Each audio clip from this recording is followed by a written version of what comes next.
the chat. Okay.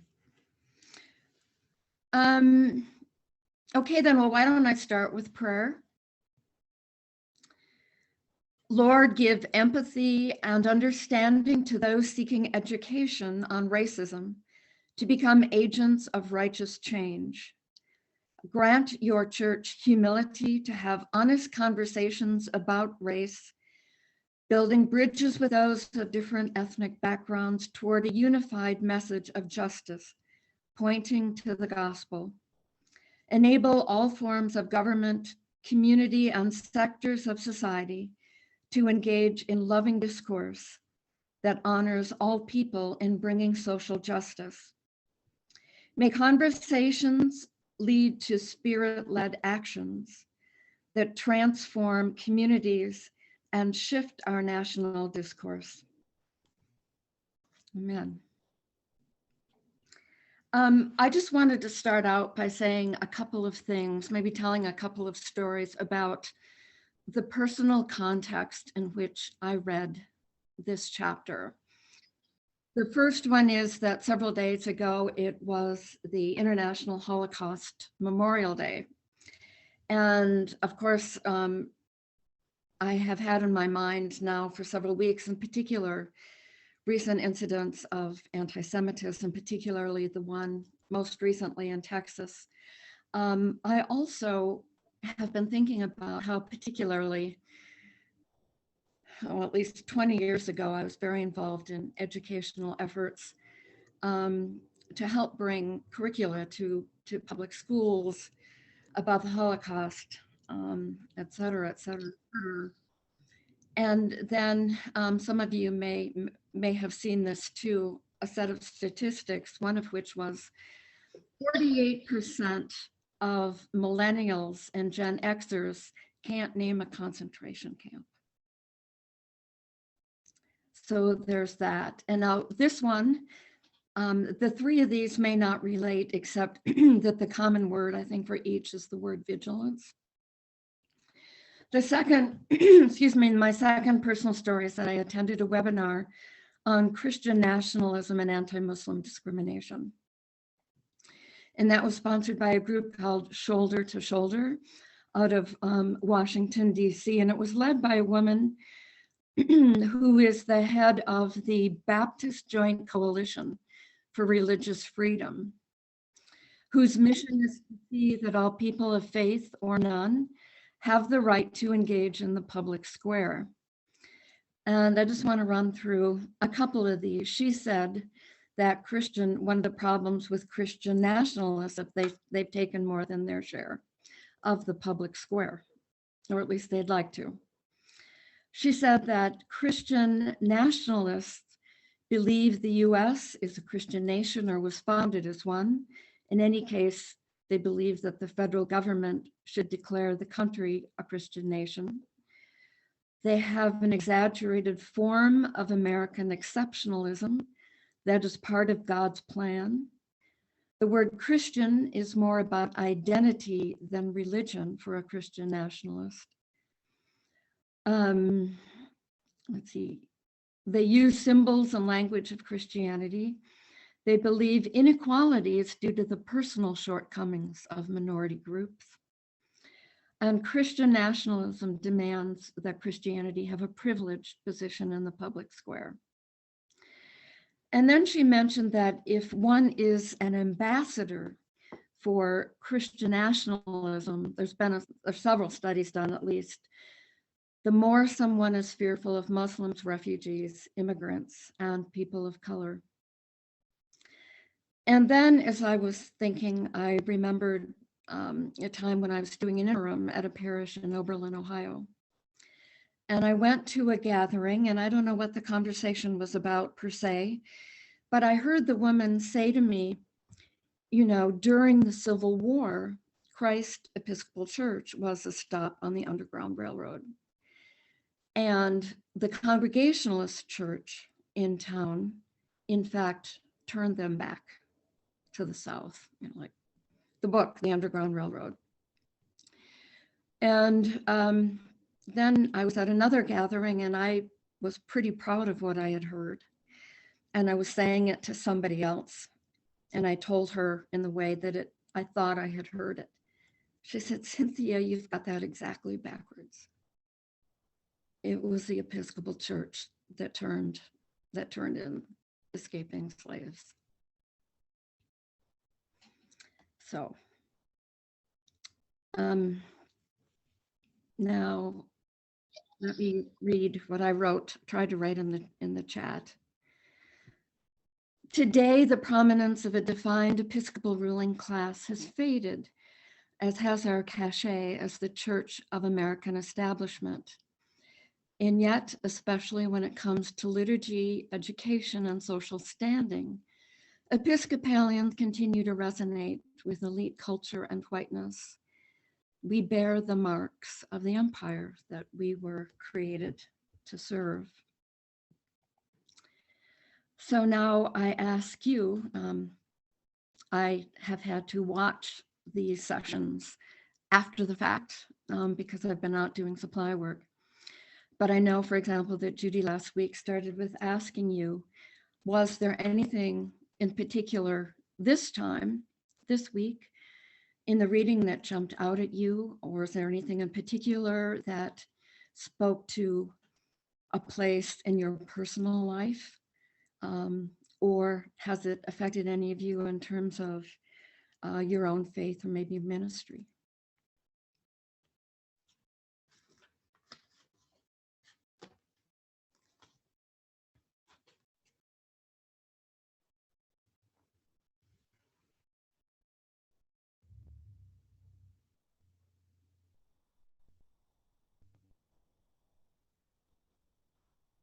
Judy, go ahead. Yeah, the quote that you shared, Cynthia, was one that also jumped out at me, and particularly in that same around that same quote, where Spellers talks about how there's been progress in the Episcopal Church in allowing different worship expressions, but that overall, the particularly Black churches and African Americans in predominantly white congregations have been seen as too disorderly, too lively, too I can't remember exactly her terminology, but essentially just not respectable enough, a little too wild, a little too emotional, a little too excited, and have been either tacitly or overtly reprimanded for these expressions. And so I just found that really interesting, especially, I don't know if this is going to come up later in the book, but especially because the Episcopal Church in the 1960s had such a prominent role in the charismatic revival. So it's so interesting that those things have been squelched in various ways. So related to that, I know I was really struck by the comment, and I think it's in Spellers because there was something else I was reading too, that many different groups, whether they be Latino, Black, Asian American, that with all those kinds of gains in the Episcopal Church or steps forward, that they still feel like guests in somebody else's house. Yeah, that was a great quote. And that really hits you between the eyes, because we put so much emphasis on, welcoming. How are we hospitable? How do we include someone? And it seems to me, at least I felt, that perhaps we often don't go far enough to say to people, welcome, this is who we are, da, da, da. And we can't wait for you to add your gifts to those that are here.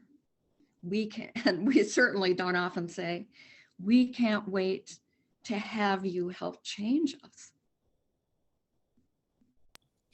I think the point you just made, Cynthia, is really core to that message, because Speller says that the host guest dynamic, which is one of, it's a power dynamic.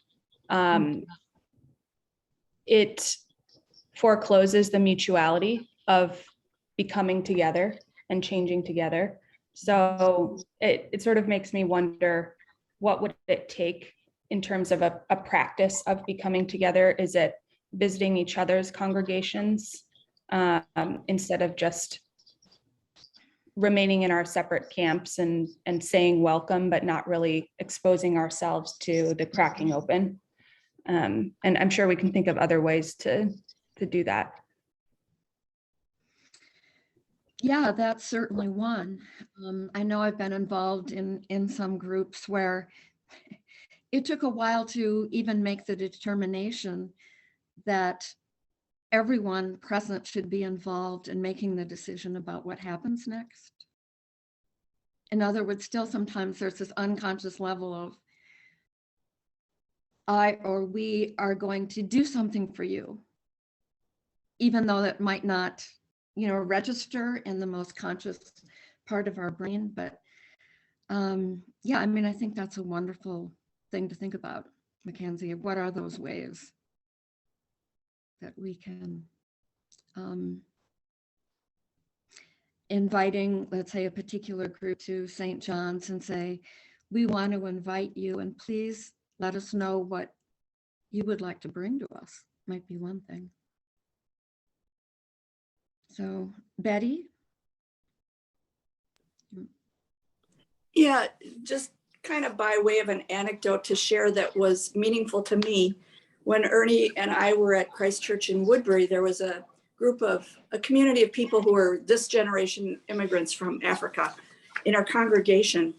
And one thing Ernie said to a man whose name was Austin, who was clearly kind of a leader in that community, he said, Austin, you need to be on the altar. People need to see you leading worship.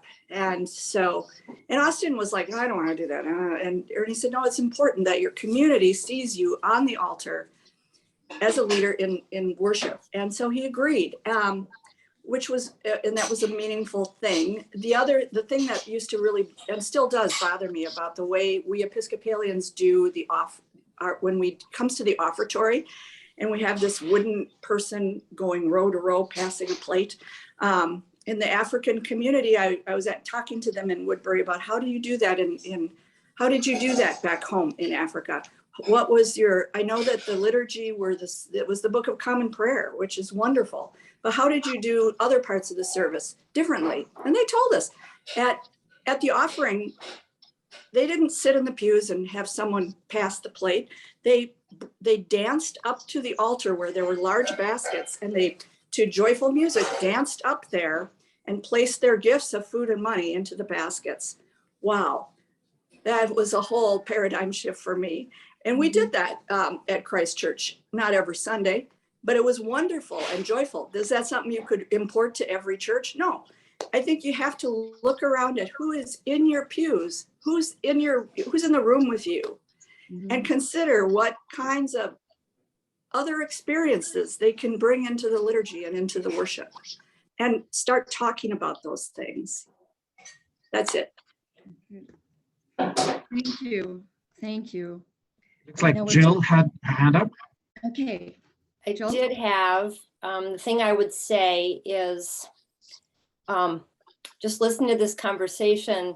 A particular new person comes in and sits down, and if we see that they are different from us, we do have this, whatever we think about that, we have this, oh, we need to handle that differently from when we see someone new come in who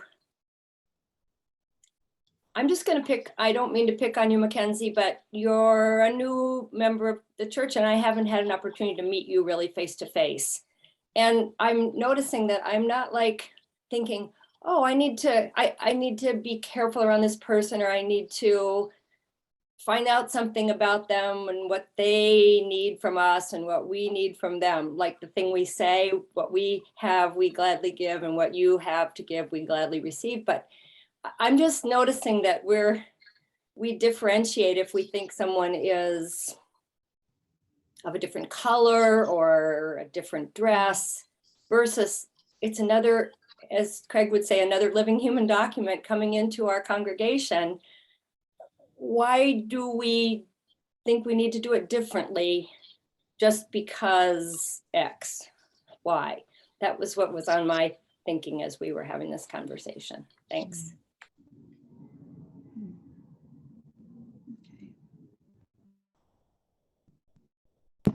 Jay?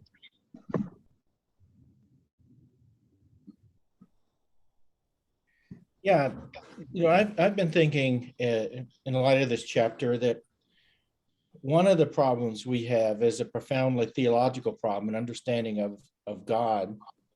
If you think of the great imperial forces, the great colonializing forces, perhaps the greatest colonizing imperial force in history is actually Islam, starting out and spreading through vast reaches of the world, and slowly, incrementally converting everyone to Islam, not simply as a religion, but as a culture. And then obviously in chapter and elsewhere, there's a discussion of how the British and other missionaries went out with a civilizing task. And what's common to these is the notion of one God as a God of power and a God on the side of the powerful, a God for the powerful. I was walking through a store and saw an executive's memoir, Hanging with Winners. And I think that's the kind of theological notion that we have as God of the God of winners, rather than what we find in the prophets, the God there for the widow and the orphan and the weak and the marginal, or what we find in the Beatitudes, what we find in the teaching of Jesus. So one of the, we talked last week about adaptive work. I think one of the adaptive things we have to do is recast our notion of God so that it's not the God who is always victorious, always a winner, always powerful, always for and supportive of the powerful, or we're simply replicating what we have done as Christians and what's been done in Islam and elsewhere, where God is placed on the side of the powerful in their efforts to bring everyone else under control. So I would suggest with everything else, we have a serious theological problem to address.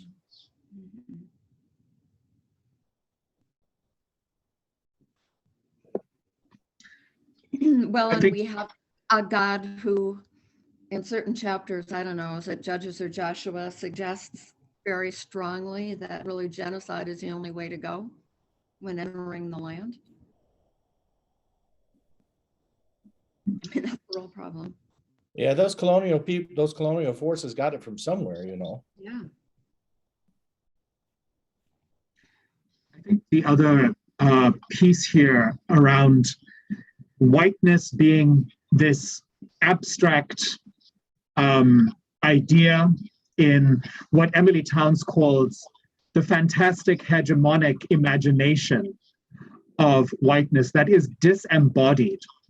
I put in the chat the number of lives that were taken during 3 Holocausts. The conquest of the so-called Americas, 8 million lives. The enslavement of Black African peoples, 12.5 million lives. and then the World War II Holocaust, 6 million lives, that these were bodies. And I think to Jay's point about the theological commitment, as people who believe that God became incarnate, God became flesh in a person who was an Afro-Asian Palestinian Jew, Jesus, that I think this idea of our bodies and what our bodies mean is something that might be a way to exit this abstract, fantastic, hegemonic imagination of whiteness, is to know that when we are hardwired for empathy as human beings, when we acknowledge that we have bodies, just like people who look very different to us have bodies and feel how we feel. This goes back to Shylock in The Merchant of Venice, that famous monologue, that we are all human and we all are made for love and belonging. So I think that idea of embodiment, the idea that God became flesh and dwelt among us, will move us away from an abstract, disembodied whiteness into a concrete, embodied and fleshed idea that we follow Jesus, who is the Christ, who is God's love made flesh. And I think we've got to remember that as Christians.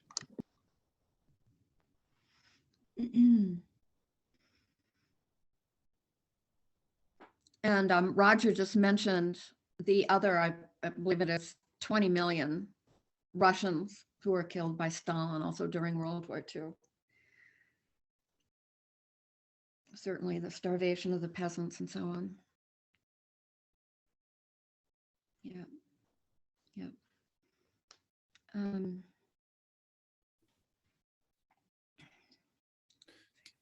Mark. Maybe just to join up a couple of these threads, I think Jay is absolutely right.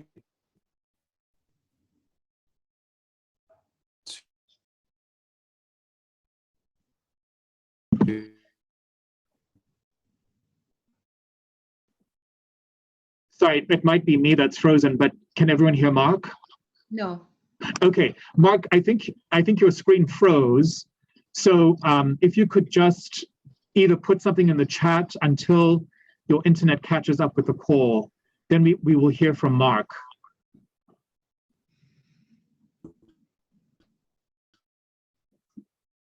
Is there someone besides Mark who would like to offer a comment until Mark can join us again? Oh wait, there, Mark is back. Go ahead, Mark. I'm back. If you've moved on to someone else, that would be understandable.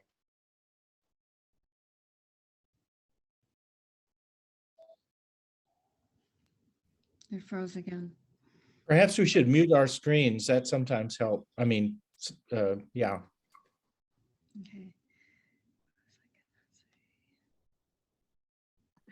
I think Mark has frozen again. So I just would like to say that it is during the Holocaust that many Jewish, although I don't think only Jewish thinkers, really began to think about their images of God being all powerful and being on the side of the powerful. So, and the conclusion being, how can that be true? If God is all powerful, how could something like the Holocaust happen? Yeah, and Barbara, I think you're right that many Jews have talked about the Holocaust being a word specific to that event. I think Mark is back now. I don't know if it's wise to try this again, but I can give it one more shot. Can you all hear me? Yes. Yes. Okay. So I was just going to say, I think there's quite a bit to be said for kind of joining up two streams in the conversation.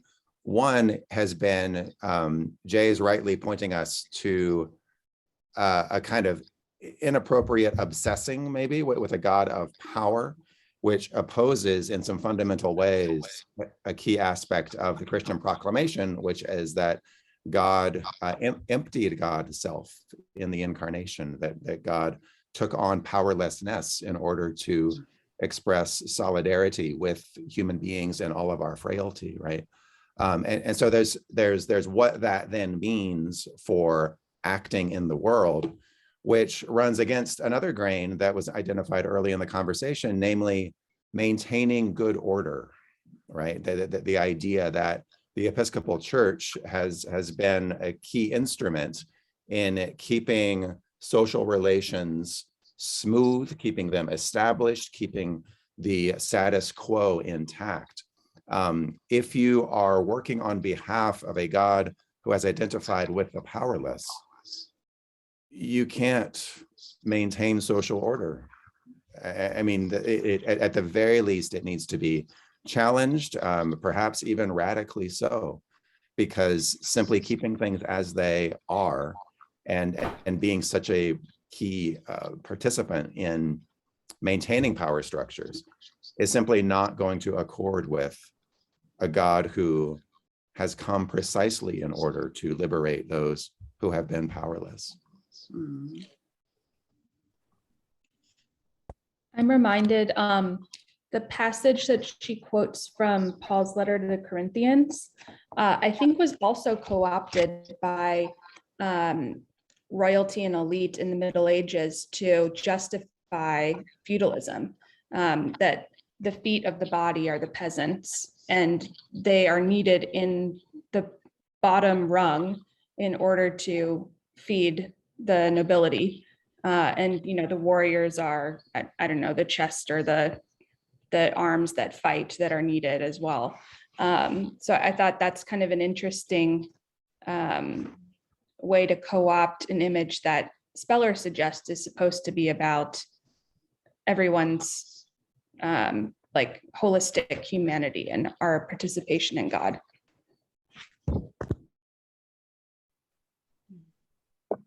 Barbara? Yeah, a couple things. So far with this book, and I actually have read it all the way through, I feel informed. I don't necessarily feel empowered.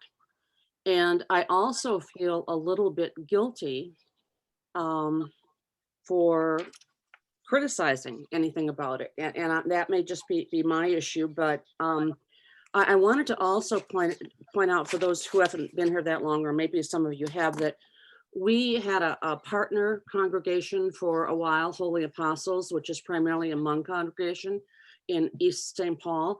And some of us worked pretty hard on that partnership, what it was supposed to be, which we never really defined. But what we found was, first of all, that we kind of expected them to come to us on Sunday, and we were more reluctant to go there. So there was that inequity. And also it just broke down when we realized we tried to do a small group to get to know each other, to break down barriers. And ultimately what happened is we shared that with the venues. What happened was that I think the Holy Apostles people stopped coming before we did. So I'm just saying that in terms of an organizational response, it's not that easy to figure out what is the most sensitive and effective thing to do sometimes. I did some work with Holy Trinity, which is primarily a Black congregation near us, actually. And what they told me the same thing is, if you want to get to know us, you come to us. And just don't wait for us to come and speak at a coffee hour or all of that. And I was told by another African-American man who was 104 years old, who I interviewed, fabulous man. He was Duke Ellington's brother-in-law. He said, you know, on Sunday morning, the Black people I know want to be in their own community. They want to be able to call the shots. They want to be able to be on the vestry. They want to be able to have ownership of it. And so given all those little tidbits of my experience, I just offer them up to make of them what you will, and to conclude that it's not as if the church has done nothing on this front. There have been some efforts. And so far, there's a great deal more to do, obviously. And I'm not sure that, I'm not sure collectively if that's as important as individually, which is what she sort of suggests in the book.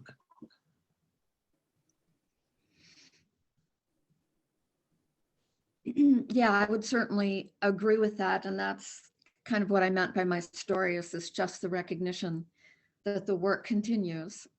And as much as we might think we have done, and we have, that there's just something new, always.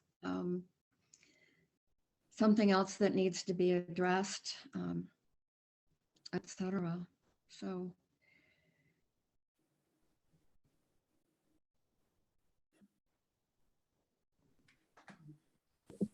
Keith, Keith, Yeah.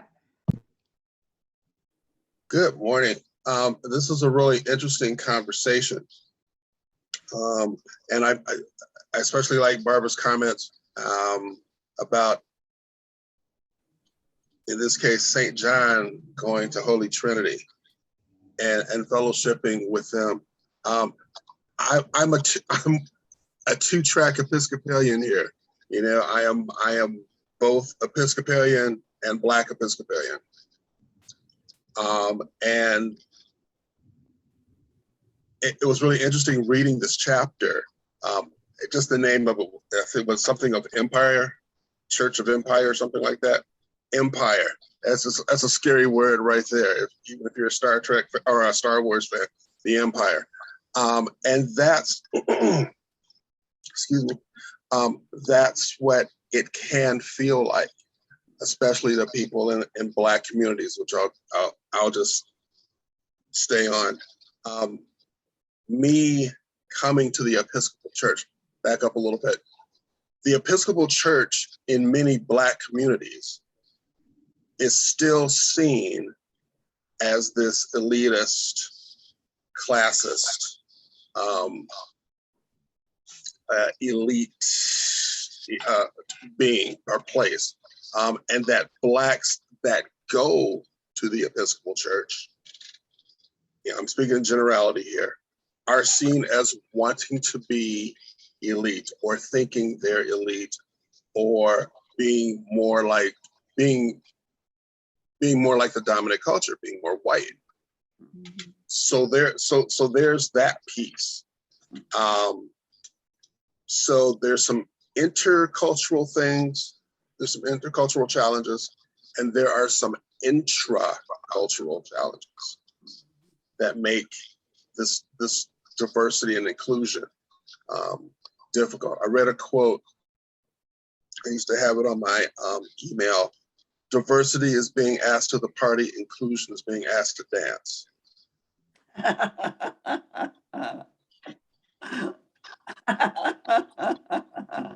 Good.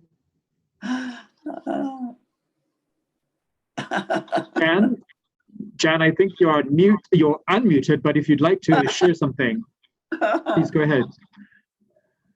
Which, I think there are two Jans. You. Oh, thanks. I didn't know you could hear me laughing.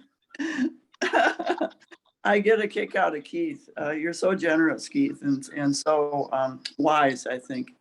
And I embrace your participation. It's exactly what we need. I'd like to respond. I didn't know I'd have the opportunity, but Phil and I are very close to Holy Apostles. Bill Wilson is a good friend, and Catherine, his wife, and we were at the very beginning, and we're involved in fundraising as well as getting to know the people. And I just hope there's a way that we can find to try again.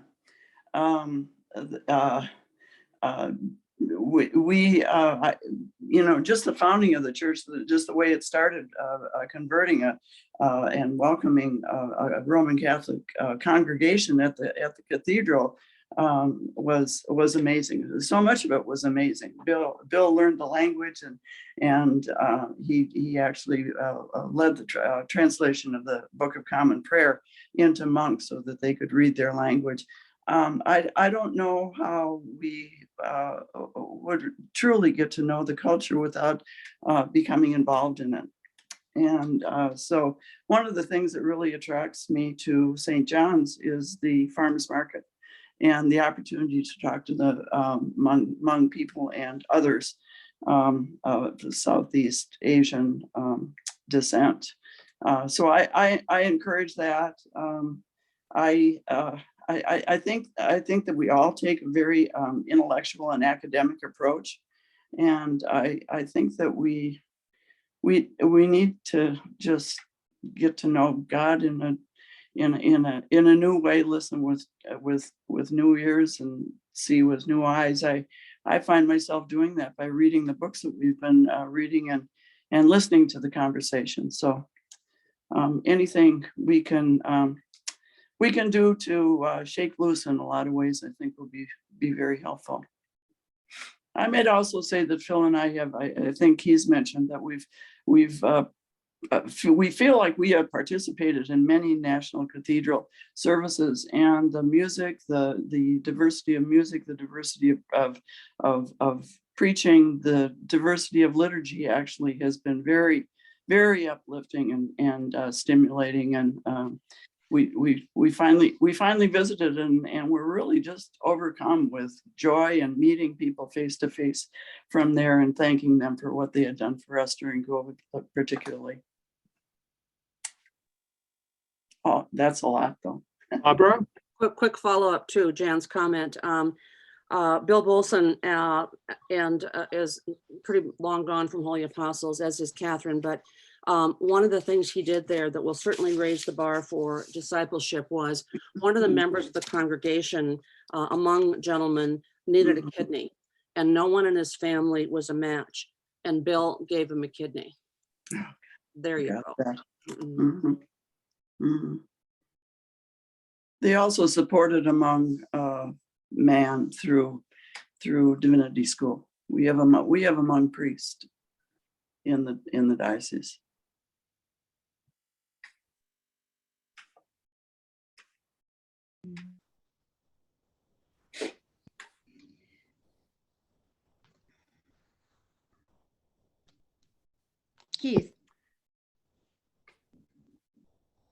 Keith. So, hello.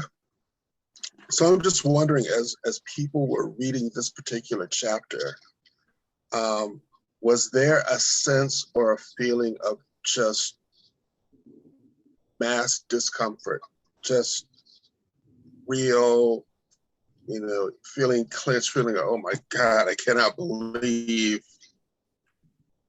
this happened within the Episcopal Church? Was there that feeling? Just in general? Bill?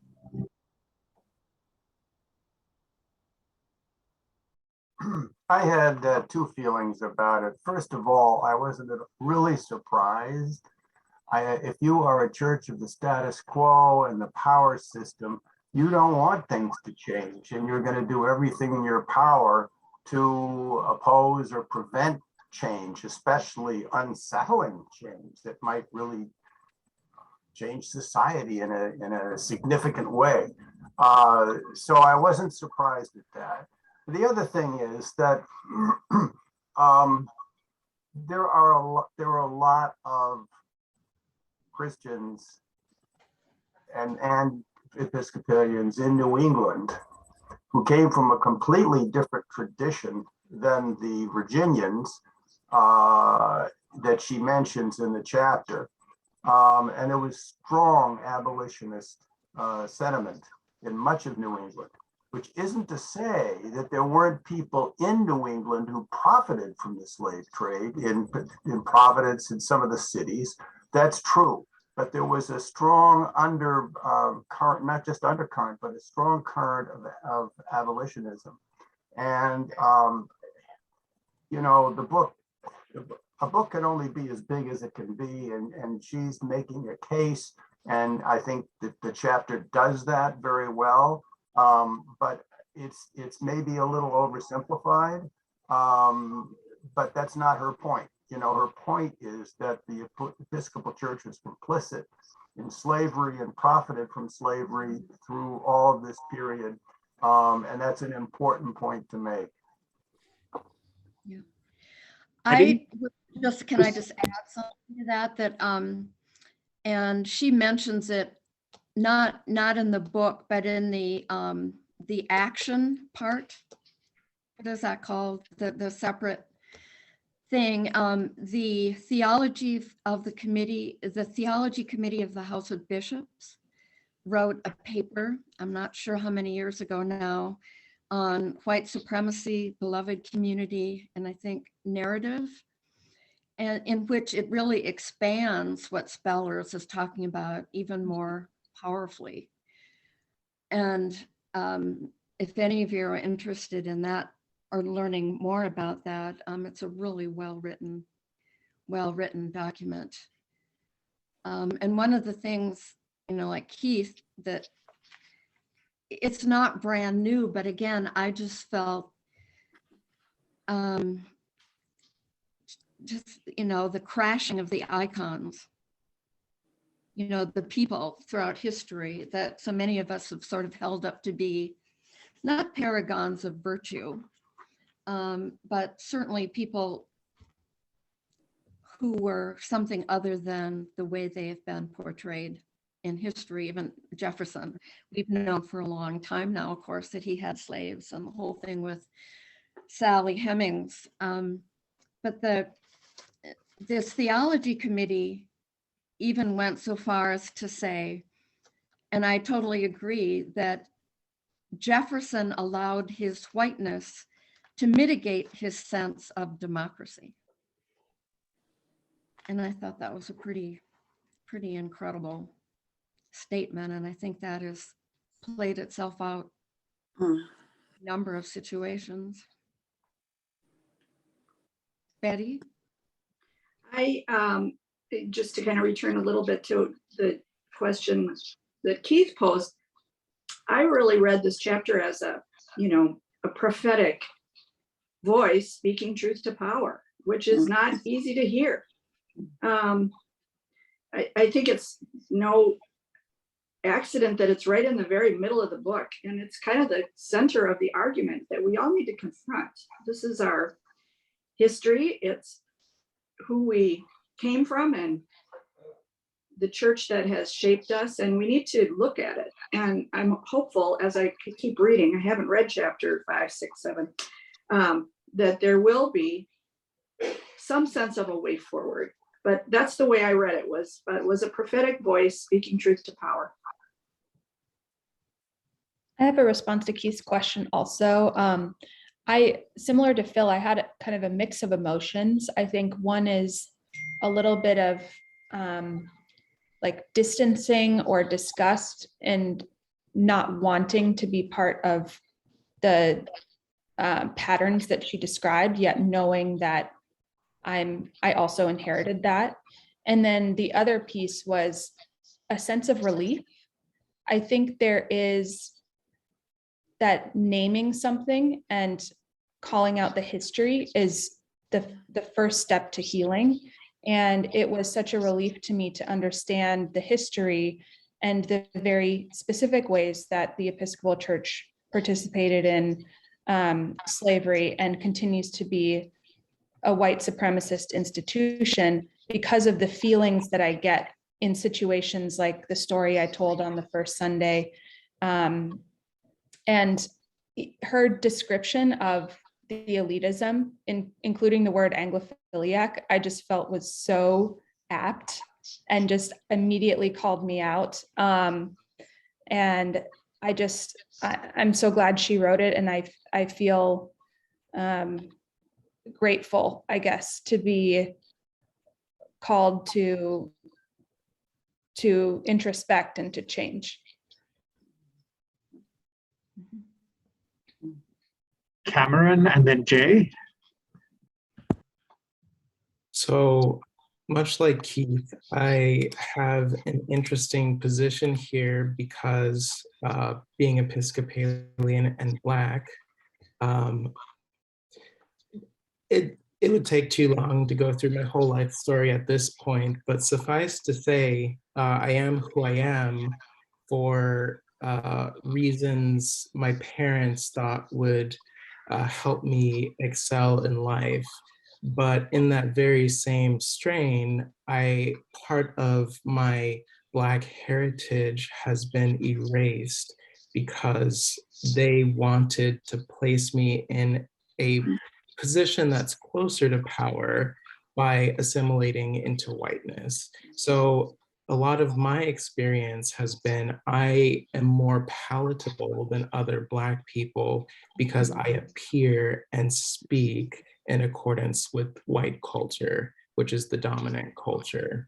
And so I'm in a very interesting position because I am also facing some of this whiteness I have in myself because that is how I was raised. You know, when I was 4 years old, I was put in etiquette classes because I wasn't allowed to say the word ain't, right? Because that my dad would not allow any such thing to happen. And so part of me always wonders what I would have been like had I allowed to have existed in the spaces that would have been natural to me and to other Black people, but I didn't have that chance.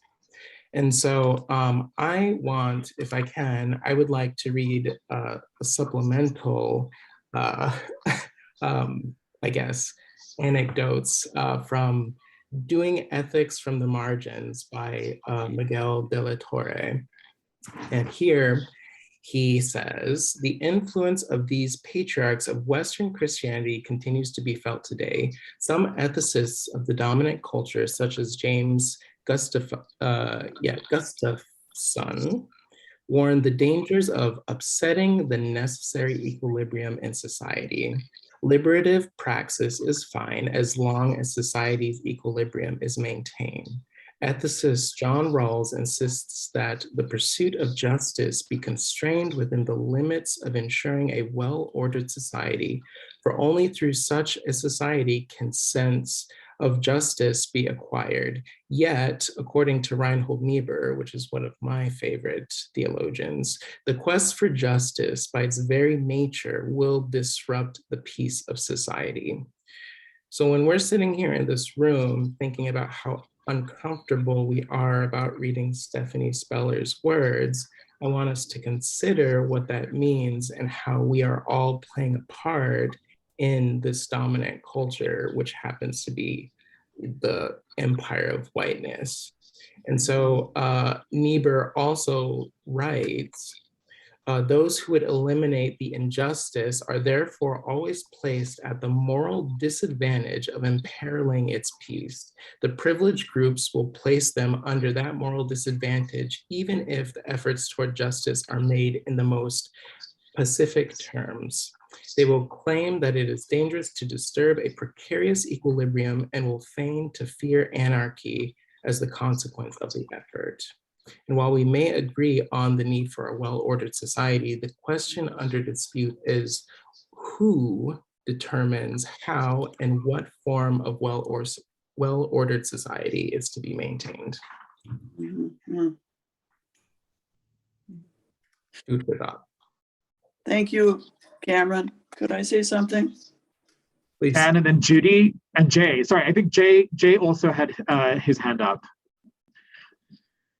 Yeah, just a quick thing. I've been thinking, a number of you have alluded to the fact that we are concerned about what do we do next.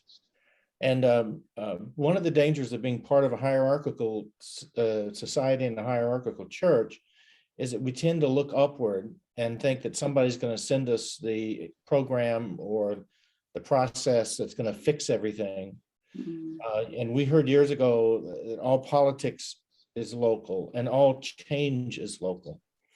And the changes that we think are necessary in the Episcopal Church in a global sense can be really discouraging. But what we at St. John's or any other individual Episcopal church needs to face is the challenge of individual discipleship. Who are we being formed to be in community? And then the formation of the community as a change agent for the community. And this doesn't mean we don't pay attention to the national church, but that we don't look to the national church to enforce somehow effective change. That's the hard work that we need to do, because in the end, top-down solutions for this aren't going to work. The local, painful, powerful changes that are necessary within us as individuals and within the community, that's the work that we need to do. And I want to affirm the powerful words that Cameron just shared with us.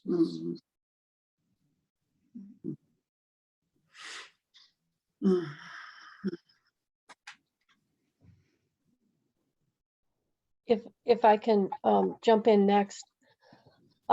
Yeah, I think Cameron has made a great point here.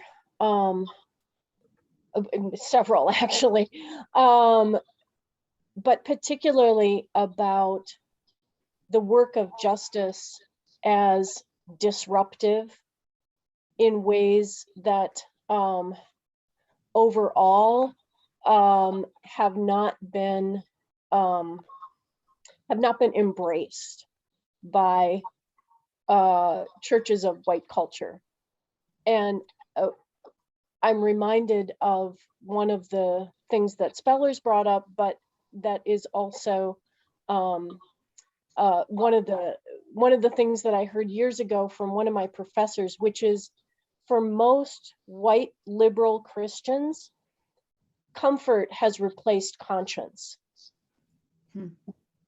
That is, they associate discomfort with wrongness. If something makes them uncomfortable, that's the bottom line. Like, that's always the bridge too far. They won't say it's wrong. Because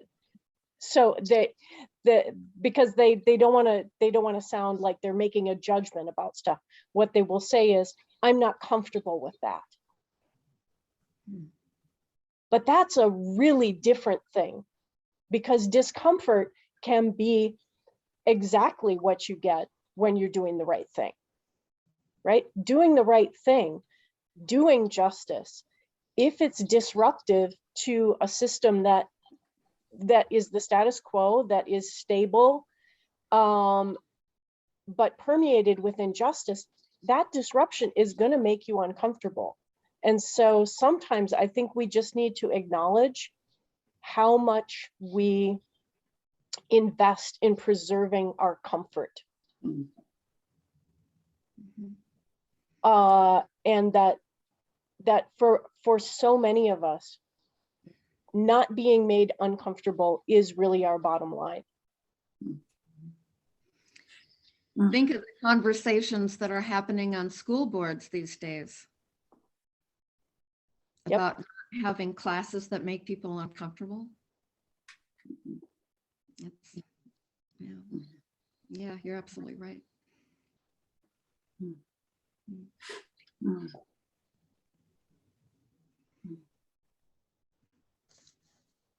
It is 9:56.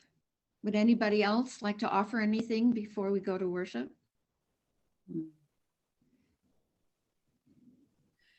I'd just like to say one thing. I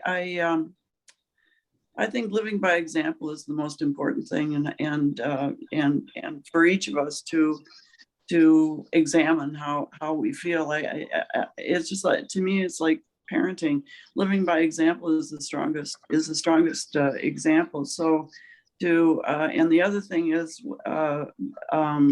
I think of the examples of Stephanie Spellers, who's been at this her entire life, and Bishop Curry and others, and their example is very strong for all of us, I think, because they love the church, and it's clear to them that it's worth maintaining the good parts of it and the good people that are part of it. And so maybe we are making it too hard for ourselves.